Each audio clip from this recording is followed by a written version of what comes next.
Hello students, class 6 open economy. और इस chapter से हम जो पढ़ेंगे टॉपिक है वो है बैलेंस ऑफ पेमेंट्स, जिसको शॉर्टकट में बीओपी कहते हैं। हर कोई कंट्री फॉरेन की दूसरी कंट्री के साथ बिजनेस करती हैं। उनका ट्रेड होता है जिसको हम इंटरनेशनल ट्रेड के नाम से जानते हैं या फिर फॉरेन ट्रेड के नाम से जानते हैं। जहाँ पर एक्सपोर्ट इम्पोर्ट होता है, जहाँ पर एग्रीमेंट्स होते हैं, इन्वेस्टमेंट होते हैं। अब जब एक्सपोर्ट इंपोर्ट होता है, एग्रीमेंट्स होता है, ये सारा कौन सा होता है? इकोनॉमिक ट्रांजैक्शन होता है। इकोनॉमिक मतलब पैसों से रिलेटेड। और जहां मनी होता है तो जरूरी होता है उसका क्या करना? अकाउंटिंग करना। अकाउंटिंग मतलब उसका लेखा जोखा तैयार करना। इसका मतलब ये हुआ कि बैलेंस ऑफ पेमेंट एक कंट्री का फॉरेन की दूसरी कंट्री के साथ जो भी ट्रांजैक्शन होता है, इकोनॉमिक ट्रांजैक्शन होता है, जो भी लेन देन होता है, उसका एक सिस्टमेटिक रिकॉर्ड होता है, जिसको मैंने यहाँ पर देखिए लिखा हुआ है। The balance of payment, that means BOP, of a country is a systematic record of all the economic transactions between the country with the rest of the world। हमारे जो कंट्री है इंडिया, मान लीजिए India rest of the world कोई भी country, चाहे USA हो या फिर हम कहें चाइना हो या फिर हम कहें इंग्लैंड है, किसी भी कंट्री के साथ अगर एक्सपोर्ट करती है या फिर इंपोर्ट करते हैं या फिर एग्रीमेंट होता है, इन्वेस्टमेंट होता है, तो इन सब का क्या रखना पड़ता है? प्रॉपर रिकॉर्ड रखना पड़ता है। और ये जो रिकॉर्ड होता है बेसिकली एक फिक्स पीरियड के लिए होता है। और ये जो फिक्स पीरियड होता है इसको हम क्या बोलते हैं? फिस्कल ईयर बोलते हैं। फिस्कल ईयर होता है या फिर अकाउंटिंग ईयर होता है, हम कुछ भी कह सकते हैं। ठीक है, इसका मतलब ही हुआ कि किसी भी कंट्री का फॉरेन की दूसरी कंट्री के साथ जो भी इकोनॉमिक ट्रांजैक्शन होता है उनका एक systematic record is known as the balance of payment, एक सिंपल लैंग्वेज में। ठीक है, या फिर इसको दूसरी तरीके से ये कह सकता है all the economic transaction between the residents of a country with the residents of rest of the world. Rest of the world की ज़ात जो भी हम जो एक्सपोर्ट इंपोर्ट करते हैं उनके बीच का जो भी ट्रांजैक्शन है उसको एक प्रॉपर रिकॉर्ड जो होता है that is known as balance of payment. ये कंट्री के साथ होता है, कंट्री के अंदर क्या नहीं ध्यान रखिएगा। अब रेजिडेंट भी हो सकता है, एक गवर्नमेंट का दूसरी गवर्नमेंट के साथ हो सकता है, एक कंपनी का फॉरेन की दूसरी कंपनी के साथ हो सकता है, बिजनेस हो।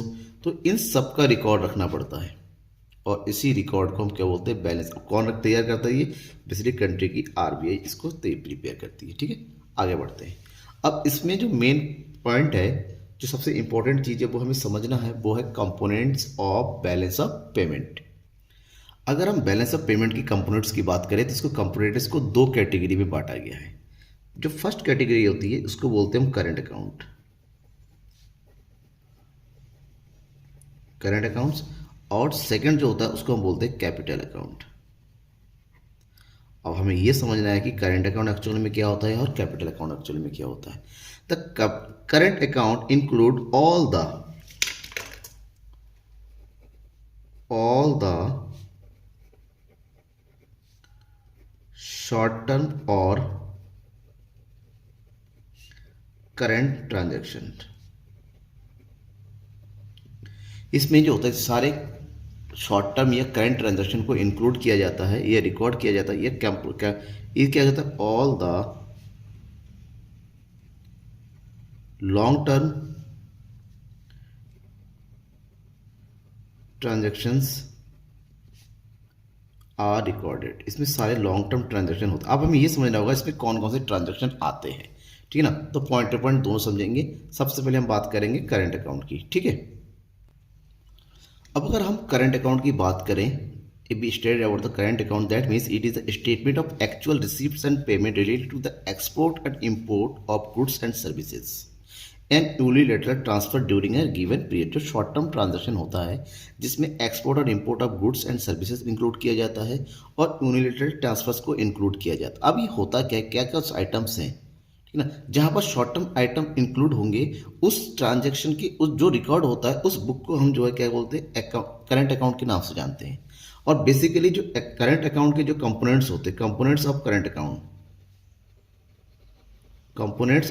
अकाउंट की अगर बात करते हैं, इसके तीन बेसिक कंपोनेंट हो सकता है। ठीक है, कौन कौन सा? नंबर वन होता है export and import of invisible goods, क्या बोलते हैं इसको, विजिबल गुड्स, ठीक है। Second, export and import of invisible goods, invisible goods. और जो थर्ड पॉइंट होता है that is unilateral transfers, unilateral transfers, ठीक है ना। ये तीन तरह की जो है ट्रांजेक्शन होती हैं जिसको हम करंट अकाउंट में रिकॉर्ड करते हैं। अब तीनों को थोड़ा थोड़ा जो है दो दो तीन तीन लाइन में हम समझ लेते हैं। First, export and import of visible goods या विजिबल आइटम। सबसे पहले हमें विजिबल समझना पड़ेगा। विजिबल का मतलब क्या होता है? विजिबल का मतलब होता है ऐसे आइटम्स जिसको which we can see, which we can touch, ठीक है ना। इसका मतलब जिसका एक फिजिकल फॉर्म होता है, इस आइटम को विजिबल आइटम्स कहते हैं। फॉर एग्जाम्पल बिल्डिंग, ठीक है ना, सॉरी, फॉर एग्जाम्पल फर्नीचर, जो फर्नीचर होता है। For example machines, for example clothes, textiles, ठीक है ना।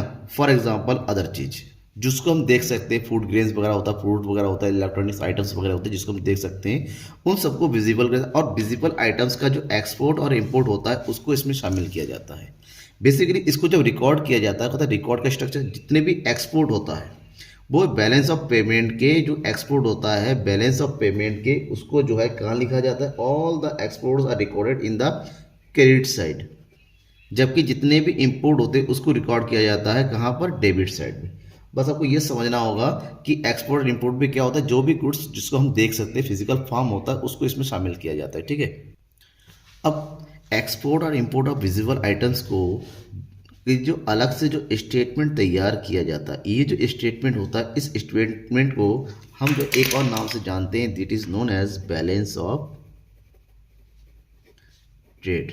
और जब बैलेंस ऑफ ट्रेड की बात करते हैं, ध्यान में रखिएगा यहाँ पर केवल ओनली विजिबल आइटम्स ही जो है आइटम्स ही शामिल किया जाता है। That means balance of trade statement क्या आता है? Balance of trade is the statement of export and import of the visible items. ऐसे में बैलेंस ऑफ ट्रेड कैलकुलेट करने का फॉर्मूला होता है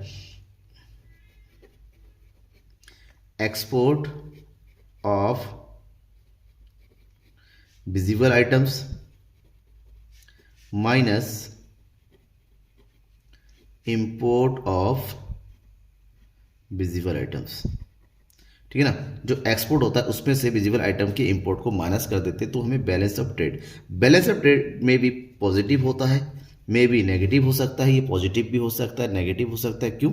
बिकॉज यहाँ पर केवल एक ही सिंगल आइटम इंक्लूड होता है। जरूरी नहीं है किसी भी कंट्री से हम जो है अगर ज़्यादा एक्सपोर्ट करते हैं तो उस कंट्री को हम बराबर इंपोर्ट भी करेंगे। हो सकता है इंपोर्ट ज़्यादा करती हो या एक्सपोर्ट ज़्यादा करती हो, इसलिए पॉजिटिव में भी आ सकता है और ये नेगेटिव में भी आ सकता है। इट्स पॉसिबल, ठीक है। आगे बढ़ते हैं। Second point is export and import of services. Services means invisible goods, invisible goods और आइटम्स। अब यहाँ पर समझना पड़ेगा, इनविजिबल का मतलब which can not see, which can not see, which can not touch. ना हम इसको देख सकते हैं ना इसको टच कर सकते हैं, ऐसे आइटम्स को इनविजिबल आइटम्स कहते हैं। और इसको इनविजिबल आइटम को नॉर्मल लैंग्वेज में क्या कहते हैं? All the services. जितनी भी सर्विसेज है उन सर्विसेज का एक्सपोर्ट और इंपोर्ट। और सर्विसेज का जैसे आपके हो गया ट्रांसपोर्ट सर्विस, ठीक है। For example banking services, for example insurance services, for example tourism, for example health services, education, as well जितनी भी सर्विसेज है, अगर उस सर्विस का एक कंट्री के दूसरे कंट्री के साथ एक्सपोर्ट इंपोर्ट होता है तो उसको हम जो है यहाँ पर इंक्लूड करेंगे। जो सर्विसेज होती हैं एक्चुअली में ये दो तरह की सर्विस होती हैं। There are two types of services that included in the current account of balance of payment. ये सर्विसेज एक होती हैं आपकी factor services, factor services, and second one is non factor services. Factor services and. अब यहाँ पर दो चीज़ें, फैक्टर सर्विसेज और नॉन फैक्टर। सबसे पहले हम फैक्टर सर्विसेज बात करते हैं।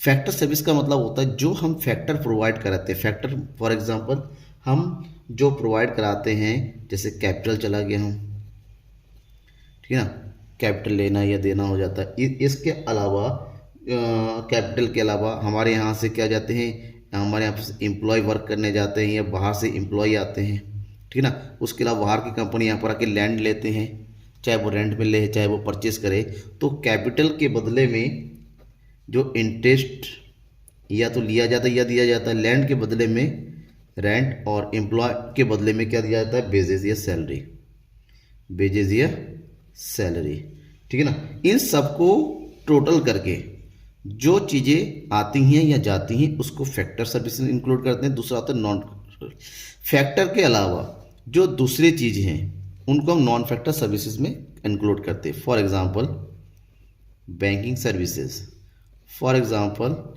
इंश्योरेंस सर्विसेज, फॉर एग्जांपल जो लोग बाहर के लिए घूमने जाते हैं, जो टूरिज्म सर्विस होता है, ये सब चीज़ हमारा नॉन फैक्टर सर्विसेज में इंक्लूड होता है। दैट मीन्स आपको समझ में आ गया कि हम करेंट अकाउंट में क्या इंक्लूड करते हैं, right. Third point that is unilateral payments. देखिए यहाँ पर क्या होता है, सबसे पहले हमने एक्सपोर्ट और इम्पोर्ट में क्या पढ़ा, यहाँ पर एक सामान आया तो बदले में पेमेंट गया, ठीक है ना, और सामान गया तो बदले में पेमेंट आया, मतलब आना जाना हुआ। यहाँ पर भी सर्विस से आई गई, बदले में पेमेंट एक्सपोर्ट होता है, इम्पोर्ट हुआ, वो शामिल हो गया। बट जब यूनिलैटरल पेमेंट की बात होती है, या तो ये वन वे होता है, या तो ये जाता है या फिर ये आता है, आना जाना एक साथ यहाँ पर नहीं होता है। इसका मतलब ये ऑल आर द ट्रांसफर्स, इसमें सारी तरह की ट्रांसफर शामिल होती हैं। ट्रांसफर मतलब जैसे डोनेशन, ठीक है, for example gifts, for example grants, ऐसी चीज़ें। डोनेशन का मतलब में हम कोई भी एक्सेप्ट नहीं कर सकते, किसी को हम दे देते हैं दान, जिसको बोलते हैं गिफ्ट, किसी को पेमेंट करते हैं, चाहे आए चाहे जाए। इस टाइप की ट्रांजैक्शन को भी हम यहाँ पर करेंट अकाउंट में क्या करते हैं, रिकॉर्ड करते हैं। This all are the recorded items of current account under unilateral transfer. अब यूनिलैटरल पेमेंट्स को हम जो है एक दूसरी लैंग्वेज में करंट ट्रांसफर के नाम से भी जानते हैं, current transfers, it is also known as current transfer, right. समझ में आ गया। कोई डाउट होता है मुझे कमेंट बॉक्स में कमेंट करके जरूर बताइएगा, आपके डाउट्स को मैं क्लियर जरूर करूंगा, क्योंकि बोर्ड एग्जाम में आने वाला क्वेश्चन है, तो आपको अपने पास डाउट रखना नहीं है, डाउट को क्लियर करना है। ओके, चलिए आगे बढ़ते हैं।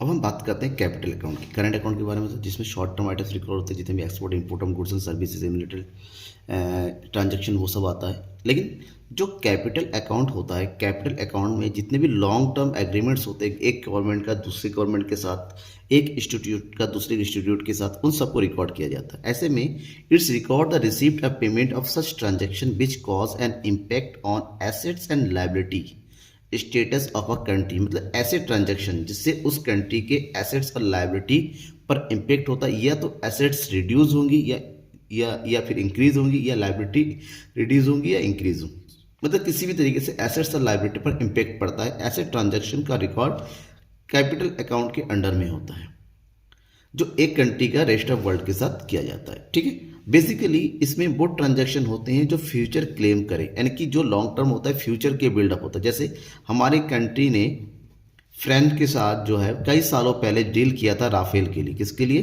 राफेल के लिए, 36 राफेल परचेज करने के लिए, और आफ्टर जो है 10 ईयर के बाद वो राफेल हमें मिलना शुरू हो गया। तो ये लॉन्ग टर्म ट्रांजैक्शन हुआ ना, लॉन्ग टर्म एग्रीमेंट्स होते हैं, जिसको एक्चुअली में इम्पोज होने में कई साल का टाइम होता है, जिसकी एक्चुअल डेटिंग जो है कई साल बाद होती है। ऐसी चीज़ों को हम कैपिटल अकाउंट के अंडर में शामिल करते हैं, और इसका इम्पैक्ट जो होता है कई सालों तक लगातार चलता रहता है, ठीक है। जैसे मान लीजिए जो सुजुकी है, सुजुकी एक फॉरेन कंपनी है, और इंडिया की मारुति कंपनी के साथ उसने क्या किया, टाई अप किया, एग्रीमेंट बना के वो बिजनेस कर रहे हैं, दोनों मिलकर इस बिजनेस कर रहे हैं, तो ये लॉन्ग टर्म ट्रांजैक्शन हो गया मारुति सुजुकी। तो ऐसे ट्रांजैक्शन का रिकॉर्ड, क्योंकि वहाँ से फॉरेन से हमारे यहाँ पर आता है, जापान से हमारे यहाँ पर आता है, ठीक है ना, तो ऐसे में इन चीज़ का रिकॉर्ड जो है कैपिटल अकाउंट के अंडर में किया जाता है। अब अगर बात करते हैं कैपिटल अकाउंट के कंपोनेंट्स,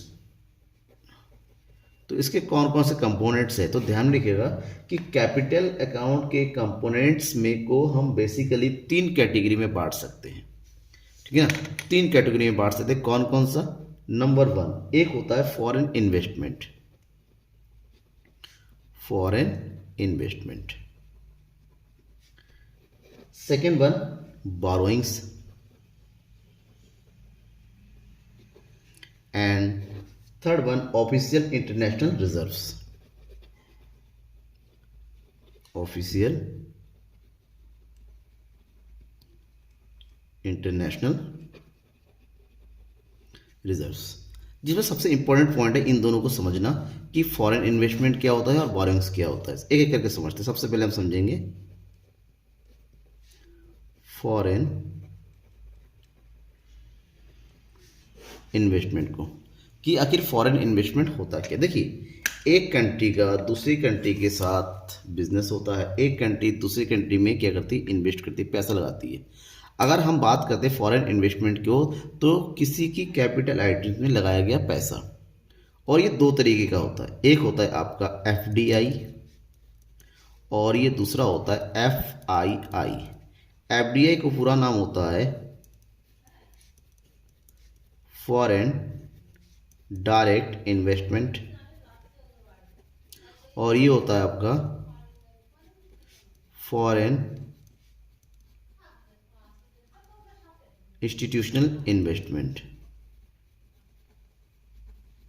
ठीक है।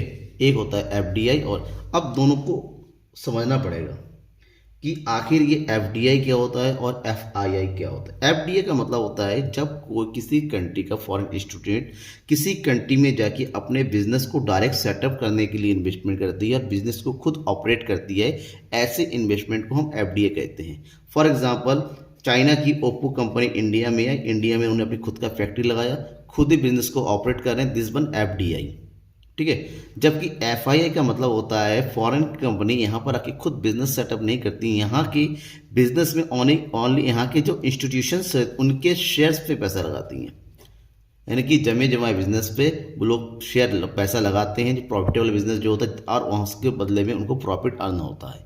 तो ऐसे इन्वेस्टमेंट को क्या बोलते हैं, FII, फॉरेन इंस्टीट्यूशनल इन्वेस्टमेंट। इनका यहाँ के बिजनेस एक्टिविटी में डायरेक्टली कोई इंटरफेरेंस नहीं होता है, केवल सिक्योरिटी में, बॉन्ड में या शेयर्स में या डिवेंचर में ये लोग पैसा लगाते हैं। तो 2 तरीके का क्या होता है, इन्वेस्टमेंट होता है, और इन दोनों तरीके इन्वेस्टमेंट चाहे जैसा भी हो, किसी अगर हम करते हैं या हमारे पास आता है, जिस कंट्री में ये होता है उस कंट्री के लिए बेनिफिट होता है, राइट। फर्स्ट पॉइंट कंप्लीट हो गया। Second point is borrowings.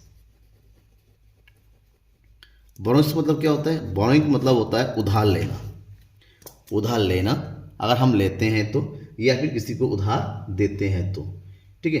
अब जो बोरोइंग्स होता है, बेसिकली अगर बोरोइंग्स को सही से समझें तो गवर्नमेंट या फिर कंट्री की जो गवर्नमेंट है या फिर कंट्री की जो प्राइवेट सेक्टर है, ये अपनी ज़रूरतों को पूरा करने कंट्री की डेवलपमेंट के लिए बोरोइंग करती हैं, प्राइवेट सेक्टर अपने बिजनेस को आगे बढ़ाने के लिए बोरोइंग्स करती हैं। तो ऐसे में फॉरेन से हमारे पास पैसा आता है, या हमसे कोई दूसरे कंट्री वाले या फिर कंपनी वाले पैसा लेते हैं, हम पेमेंट करते हैं।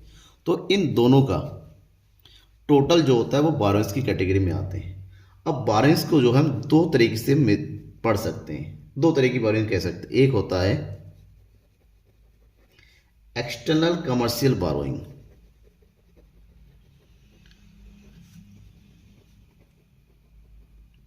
And second one is known as external assistant.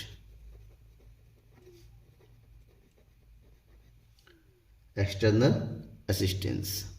अब ये होता है क्या, इनके बारे में थोड़ा सा समझ लेते हैं, समझना है ज़्यादा। एक्सटर्नल कमर्शियल बोरोइंग्स वो बोरोइंग्स होती हैं कि जो मार्केट रेट पे बोरोइंग की जाती हैं। ऐसी बोरोइंग जो मार्केट रेट पर की जाती है, ऐसी बोरोइंग को हम जो एक्सटर्नल कमर्शियल बोरोइंग कहते हैं। मार्केट में जो रेट चल रहा है, जिस इंटरेस्ट रेट पे चलता है, उसी रेट पे बोरोइंग के लिया जाता है। जबकि एक्सटर्नल असिस्टेंस क्या होता है, ये एक ऐसा कंसेशनल रेट होता है जो स्पेशल तरीके से एक डीलिंग के साथ होता है। इंडिया एंड जापान के साथ इंडिया में बुलेट ट्रेन चलाने की डीलिंग हुई थी, जहां पर जापान ने इंडिया को लगभग 1000 करोड़ रुपीस का लोन प्रोवाइड किया था ओनली 1% रेट ऑफ इंटरेस्ट पे। बेसिकली मार्केट रेट इससे बहुत ज़्यादा है, कई गुना ज़्यादा है, बट जापान ने स्पेशल तरीके से इंडिया को लोन दिया था। तो ये जो लोन बोरोइंग्स होता है इंडिया ने किया, this is known as external assistance. वहीं पर इंडिया जो है वो WHO से या फिर दूसरी कंपनी के साथ या फिर वर्ल्ड बैंक के साथ जो बोरोइंग करती है, अमेरिका से जो बोरोइंग करती है, तो जो अलग तरीके से ना होकर नॉर्मल वे में बोरोइंग होता है, उस जो रेट होता है उसको बोलते हैं एक्सटर्नल कमर्शियल बोरोइंग्स। दो चीज़ें समझ में आया आपको ये वाला पॉइंट। अब थोड़ा सा और आगे बढ़ते हैं। The third point is official international reserve. Actually में कुछ अलग से आइटम नहीं है। जो कंट्री का जो है फॉरेक्स होता है, फॉरेक्स का मतलब होता है कि फॉरेन एक्सचेंज रिजर्व जो होता है वो मेंटेन किसके थ्रू किया जाता है, RBI के थ्रू। तो RBI के थ्रू उन सब का जो है एक प्रॉपर स्टेटमेंट तैयार किया जाता है कि हमारे पास कितना करंट अकाउंट का बैलेंस है प्लस कितना कैपिटल अकाउंट का बैलेंस है।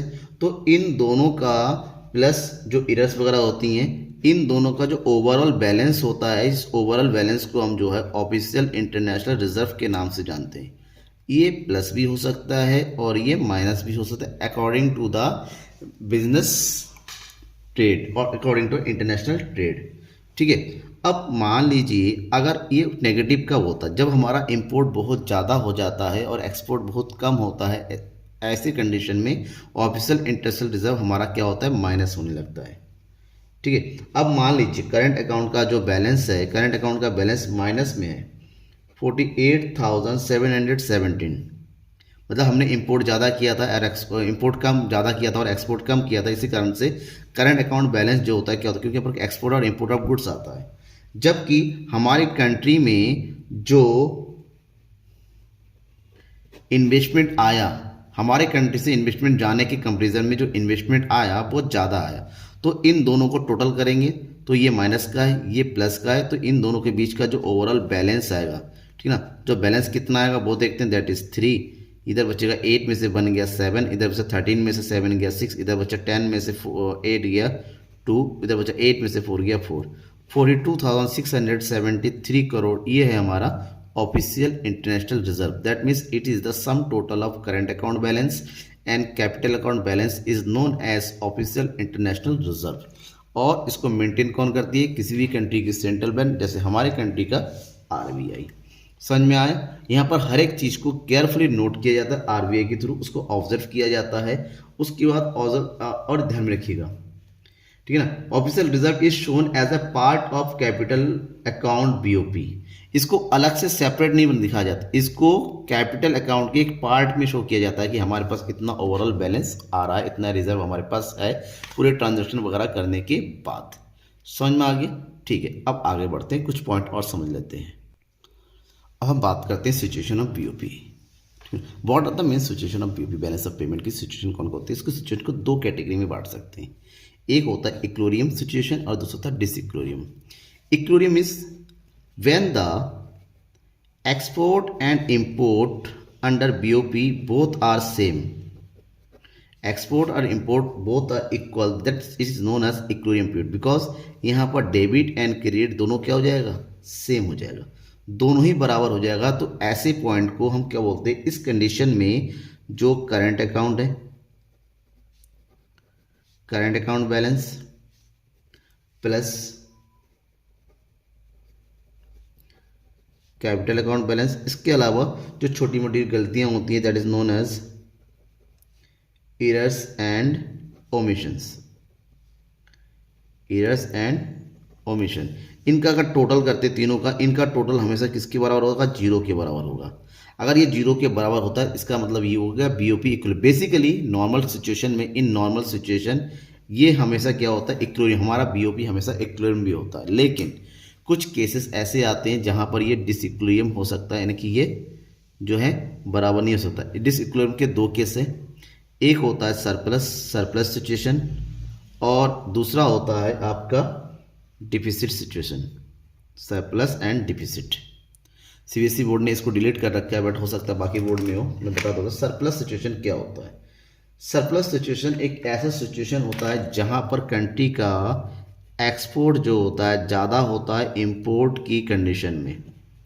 All the exports are more than their imports. जबकि डिफिसिट तब होता है जब किसी कंट्री का एक्सपोर्ट जो होता है कम होता है और उस कंट्री का जो इम्पोर्ट्स होता है वो ज़्यादा होता है, इसको हम डिफिसिट जो होता है। अब एक सरप्लस तो समझ में आता है, नॉर्मली जो है हमारी कंट्री का हम बात करें तो ये सही नहीं है, ठीक है ना। अब ये कब होता है? इस सिचुएशन में क्या होता है, जो करंट अकाउंट बैलेंस है, जो करंट अकाउंट बैलेंस है और दूसरा जो कैपिटल अकाउंट बैलेंस है, ठीक है ना, ये क्या होता है, ज़्यादा होता है और ये पॉजिटिव में शो होता है। इसका मतलब इसे टोटल करेंगे तो इसका आंसर जो आएगा वो हमेशा किस में आएगा? प्लस में आएगा, जीरो नहीं होगा। और इस सिचुएशन में, डिफिसिट सिचुएशन में, जो करंट अकाउंट का बैलेंस है और जो कैपिटल अकाउंट का बैलेंस है, ये दोनों का जो टोटल करेंगे ये हमेशा किस में आएगा? नेगेटिव में आएगा, माइनस में आंसर आएगा। अब क्वेश्चन ये है कि जब हम debit credit same export import हर तरफ से हमारा जब बराबर हो जाता है, हम कहते हैं इक्विलिब्रियम बैलेंस, तो डिफिसिट कब होता है? किसी भी कंट्री में डिफिसिट बैलेंस ऑफ पेमेंट के भी कई सारे रीज़न हैं, जैसे पॉलिटिकल रीज़न हो गया, उस कंट्री की गवर्नमेंट जो है सही तरीके से अपनी गवर्नमेंट को चला नहीं पा रही कंट्री को। ये यूँ कहे नेचुरल डिजास्टर आ सकता है और नेचुरल डिजास्टर्स आने से उस कंट्री में इंपोर्ट ज़्यादा बढ़ने लगते हैं, ठीक है ना। वार की सिचुएशन में ज़्यादा से ज़्यादा जो है जो हथियार वगैरह परचेस करने पड़ते हैं। तो कई सारे कंडीशन होते हैं जिस कंट्री का एक्सपोर्ट कम हो जाता है और इंपोर्ट बढ़ जाता है और उससे बैलेंस ऑफ पेमेंट जो है डिसइक्विलिब्रियम पोजीशन पे आ जाती है, राइट। और भी इस चैप्टर में इतना कंप्लीट हो गया, और कोई डाउट होता है और कोई भी पॉइंट छूट जाता है वो आपको मैं ज़रूर बताऊंगा। Thank you everyone. लाइक ज़रूर कीजिएगा, सब्सक्राइब जरूर कीजिएगा आगे के चैप्टर्स को क्लियर करने के लिए।